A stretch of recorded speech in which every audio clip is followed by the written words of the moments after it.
Hi all, so just a quick video to cover some of the updates in BioLink version 2.0. This is the Net2 integration. I will create another video which covers a new integration for BioLink for the TDSI Guardis web embedded ACUs.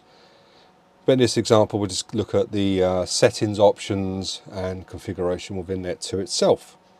So if we right click the icon in the tray, we can see that the icons have slightly changed. The menus are slightly bigger just to make it a bit more easier to navigate and see. There's also tools now included for Dahua, config tool and Hikvision SADP. These tools are just designed to find devices on the network, set static IP addresses, etc. If you click the option and the software is not installed, it will prompt you to install it. Once it is installed, clicking the option will launch the software. Now if we jump into settings,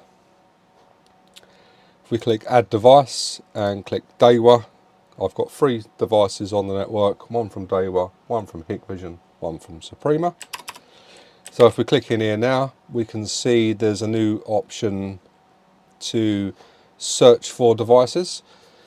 You can do this across all of the devices now. With Dahua and Hikvision there is also whitelisting going on, so it only finds IP addresses in relation to face recognition and not devices such as MVRs or cameras. Once we click search, it's going to then find the IP addresses on the network that you've already set through either config tool or SADP in relation to Dahua or Hikvision, and this will then give you a list of IP addresses. In this example there's only one. You would select the IP address, type in the password that you set when you first initialize the device. It will then add it to the list. Once it is added to the list, it won't appear in the search box any longer because the BioLink software is already aware of those IP addresses. So now if I type in the password that I set upon initial power up and click OK, it's now going to add that to the list. Now if I go to Hikvision and do the same thing, it's going to find devices on the network. Again, type in the password that I set when I initially turned the device on. It's going to now add that one to the list.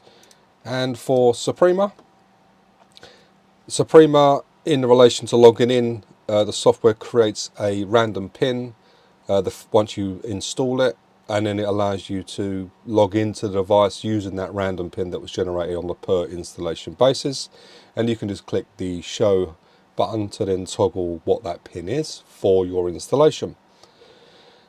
The Suprema integration has also been updated to support the BioEntry W3, and because that device doesn't have an on-screen menu, you can now set IP addresses for Suprema through the software, so it will search for a device even if that device IP is invalid, as in it's all zeros or it's a 169 address. It will allow you to set a static IP address of your choosing. This will do this over UDP, so it doesn't matter whether the device is connectable in the first instance. It will allow you to set that static IP address to whatever you want, and again, once you set it to the list, it won't find that device again.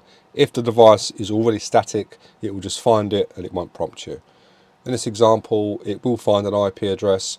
I do have DHCP, so a valid IP address has been assigned, but it's not static. So when I click OK, it's going to tell me I need to set a static IP address. In this example, I'll just change it to 188. Click OK. It's now going to set that device IP over a UDP packet, and then it's going to wait 30 seconds for the device to change those settings so it will become connectable.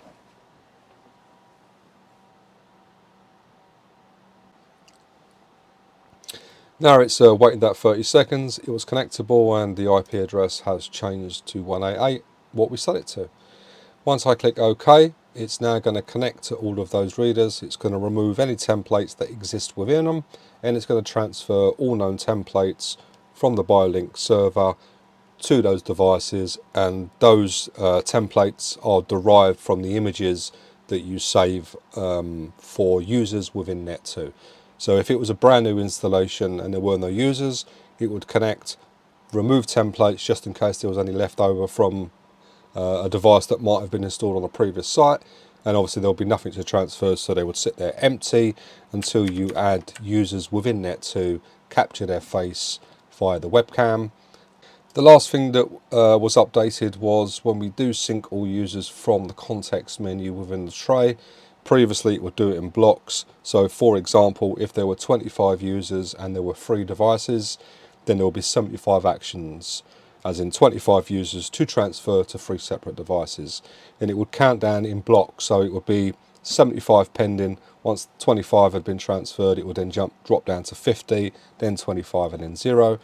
That's now been updated, so it shows you the total amount and counts down one at a time to give you a rough idea of how long it's going to take, depending on how quickly those actions are going down.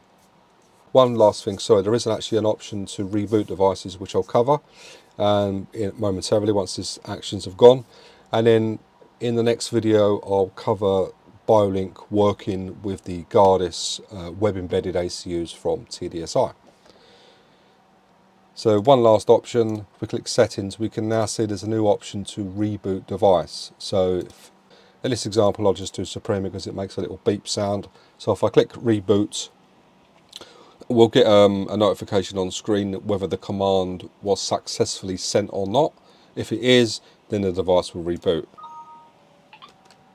As we can hear a little beep from the Suprema reader in the background, reboot command was successful. If a device was offline, obviously that would fail, and you just get a notification saying can't send that data, can't reboot the device. Once you do reboot the device, trying to reboot it again will fail for 5 minutes because you've just rebooted it, so obviously it stops that, because you don't want to send another command, it just comes up and it reboots again. So yeah, so that covers those new features. We've gone from version 1.1 to version 2 as a major jump because of the Guardis web embedded stuff, which I'll showcase in the next video. Okay guys, thanks for watching.